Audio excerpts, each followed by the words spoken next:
I think when a candidate's going for interview, there's quite a lot to take into consideration.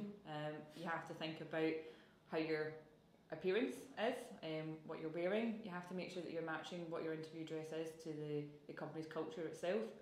So if they're a large bank, you make sure you're wearing a full suit, a tie, a waistcoat if you feel fancy. But if it's a small software house or a more laid back company, then usually trousers and a shirt are absolutely fine. Check in, make sure you know what it is you need to be wearing before you get there. I think as well you need to make sure that you go back to the basics of your job before an interview as well.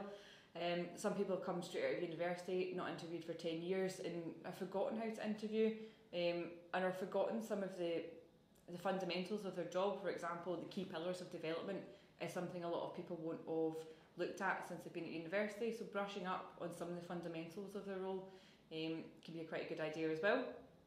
I think you also need to make sure that you know where you're going, who you're meeting, how you're going to get there, and you also need to make sure that the role that you're interviewing for is one that you're interested in, one that you're enthusiastic for. So make sure you research the company well, make sure you know what the job is you're going to interview for, know what the projects are that you're going to be working on ideally, know what the culture of the company is. Basically research the company and make sure that you're happy with all the information that you're seeing. Researching the company is key. If you're an active candidate on the market, there'll be a number of jobs you're interviewing for. What makes this one special? Why did this one interest you? Why are you suitable for this role? They might have seen your CV and think that you're good for the job, but what makes this one particularly interesting to you? Why do you want to work with this company? Yeah, it maybe goes without saying, but make sure you know your own CV and that you remember your own experience. If it's on your CV, be prepared to back it up. If you've listed 20 technologies, some of which you haven't worked on or some of which you've never even seen, then maybe it shouldn't be on your CV. I think just to back up what Scott says, I think some people have a tendency to over-egg their skills on their CV, but as Scott says, if you're not comfortable asking or answering a question about those skills, take them off. There's nothing worse than being found out as being an embellisher during an interview. I think a first impression is really important in an interview. I think people make up their minds on you within a few seconds of meeting you, so that initial strong eye contact, strong handshake, but bear in mind when I say strong, it shouldn't be crushing someone's hand, but also it needs to be a confident handshake. To add on what Christina said, when you're at an office, this is somewhere that potentially you will be working. You'll be working with everyone in the office, not just the hiring manager or the person interviewing you. So make sure you're as nice to the receptionist as you are to the senior managers or the owner of the company. I think you have to come across as confident as you can in an interview. So lean forward, makes you look interested. Don't cross your arms across your body, it makes you look as if you're being somewhat defensive. Leaning back too much makes you look slightly disinterested. I know this is a lot to think about and I don't want you sitting there panicking about how your shoulders look during an interview, but if you can just remember to lean forward, look confident and don't cross your arms across your body, you should be okay.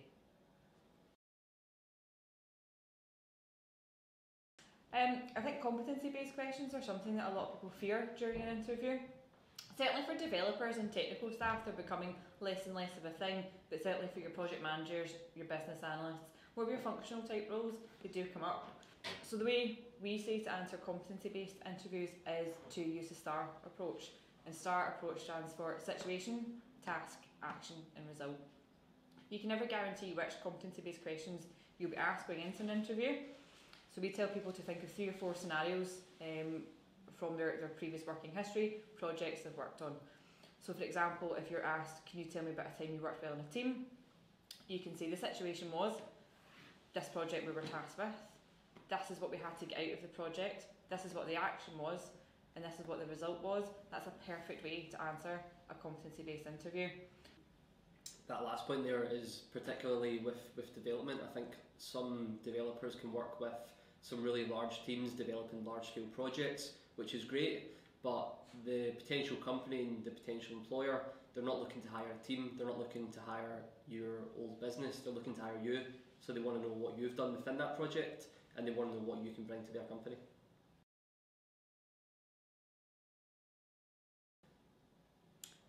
I think pretty much every employer is going to ask, why do you want to work here? So it goes back to the interview preparation. Make sure that you know clearly in your mind why you want to work there. A lot of employers will have a tendency to ask you about salary during the interview, which a lot of people find uncomfortable. It's perfectly reasonable to turn around and say, I'd be willing to accept a reasonable offer. You don't have to put a number on it within an interview. I think one question that always pops up is, what is your biggest weakness? And human nature is to lie and say that your biggest weakness is you work too hard. This answer has been overused for years now. I would say that, be honest, everyone has a weakness, and you're only human if you admit that. Whatever your weakness is, it's something you can work on, and it's something they're going to find out if you work there regardless.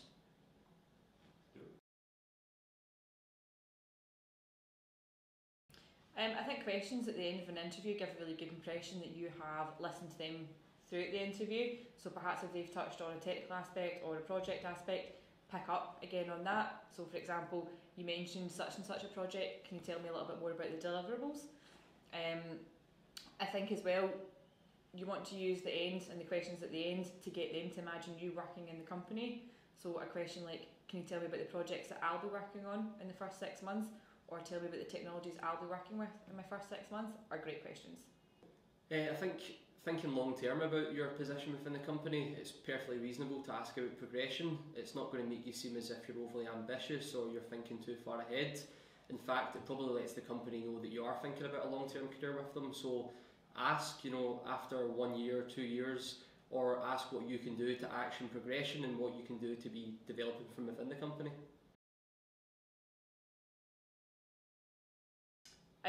Common mistakes, turning up late, turning up not appropriately addressed. I think a mistake a lot of people make is they try to be overly formal within interviews. Yes, a person is going to be hired for their skills, but that interviewer, the hiring manager, also needs to know that they can work with you. So you need to let a little bit of your personality shine through, a little bit of yourself come out as well. Yeah, I think just on that, honesty. Not everyone is perfect. Not everyone has done everything, and not everyone's worked on every single technology under the sun. Be honest about your limitations. Be honest about your ability. It makes you a lot more hireable as a person rather than as a CV.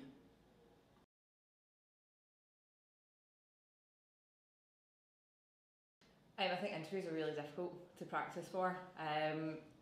The way that most people do it is get on the phone with the recruiter, meet the recruiter, go through some practice questions. Especially for people that haven't interviewed for a long time, just doing some practice questions with someone, whether that is your recruiter or whether it's your wife, husband, son, daughter, anyone, just having a dry run is really, really helpful. Yeah, I think one thing that you should be conscious of is that the person that you're going to meet who's interviewing you has either met your recruiter or knows your recruiter very well. They already have a relationship and they already know who that person is. If it's just to tell you what kind of person you're going to be meeting and how to approach the interview, then that's great, but they'll also know what that person likes to hear, the kind of person that they're looking for, the information that isn't on a job spec. I think a lot of people don't always see the added value that recruiters can bring. As Scott's previously mentioned, we know our clients really well, we know the teams that they're hiring for really well. We can give you the inside information that's going to be really useful for you to decide whether or not you're interested in an opportunity that you just don't get from an advert online. Hopefully some of that information has been useful and can help you prepare for any upcoming interviews. Yeah, and if there's anything else you need, please contact us at BIT.